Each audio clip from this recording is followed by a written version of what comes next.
नमस्कार। गजब है उत्तर प्रदेश की सियासत और राजनीति, जहां पर एक तरफ बहराइच में राम गोपाल मिश्रा के हत्यारे पुलिस से कह रहे थे कि हमसे गलती हो गई, हमें ऐसा नहीं करना चाहिए था। वहीं पर उत्तर प्रदेश के नेताओं के बोल बिगड़ गए। उन्होंने कहा कि ऐसे इनकाउंटर जो किए जा रहे हैं बहुत सारे तो फर्जी हैं, जिन्हें सरकार और पुलिस अंजाम दे रही है। जब सरकार बदलेगी तो उन सब पर जांच होगी, सब पर कार्रवाई की जाएगी। अगर पुलिस और सरकार एक्शन न लेती तो कहा जाता कि भाई सरकार तो कुछ कर ही नहीं पा रही है, वहाँ तो दंगे हो गए, वहाँ तो हिंसा हो रही है, ऐसी स्थितियां हो गई।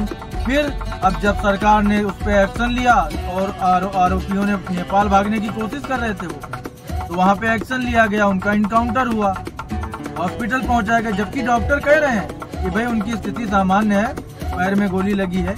उसके बाद भी पुलिस पर और सरकार पर सवाल उठाए जा रहे हैं। कुछ लोग तो कह रहे हैं कि उस तरफ से यात्रा गई ही क्यों, जो दुर्गा माता की जो मूर्ति थी उसकी जो लेकर के यात्रा निकले थे विसर्जन के लिए।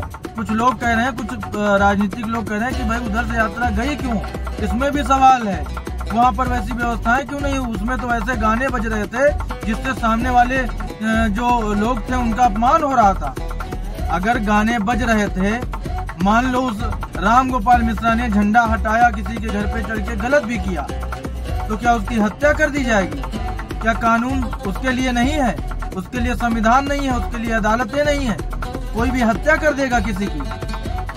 अगर वही चीज इधर से कुछ हो जाता तो फिर भी सवाल उठाए जाते कि ऐसा कैसे हो गया, सरकार क्या कर रही थी, पुलिस क्या कर रही थी।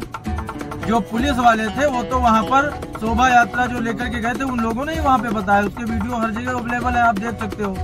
तो वो कह रहे हैं कि भाई हम पे ही लाठीचार्ज करने में पुलिस लग गई थी। अगर पुलिस थोड़ा ध्यान देती तो वो राम गोपाल मिश्रा जिंदा होता। उसको गोली मारी गई, उसकी हत्या कर दी गई, निर्मम हत्या कर दी गई। इस पर गंभीर होने के बजाय कैसी राजनीति है उत्तर प्रदेश की, जहाँ पर ये नेता जो कि वोट मांगने जाएंगे, क्या वो राम गोपाल मिश्रा के घर वोट मांगने नहीं जाएंगे जब चुनाव आएंगे? या वो बहराइच में वोट मांगने नहीं जाएंगे? या केवल वो सिलेक्टिव जगह पे वोट मांगने जाएंगे? वोट तो सभी से आप मांगोगे।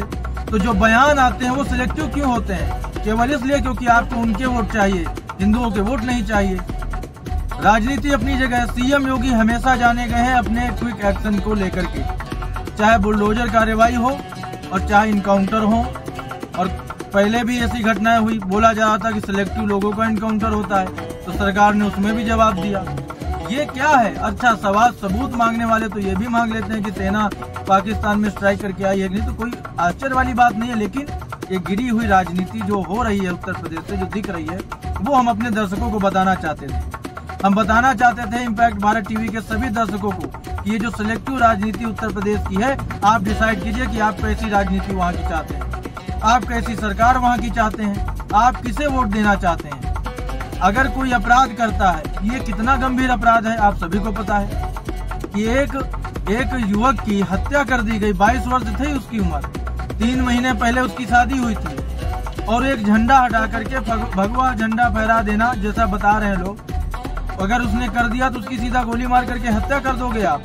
किस कानून ने इतनी खुली छूट दे दी है कि किसी को आप न्याय करने लग जाओगे, आप गोली मार दोगे किसी को? उसके लिए न्याय व्यवस्थाएं हैं, कानून है, धाराएं हैं, उनके तहत कार्रवाई होनी चाहिए। लेकिन फिर भी इतनी सब अनैतिक चीजें होने के बाद बोला जाता है भाई यात्रा क्यों निकाल रहे थे उधर से?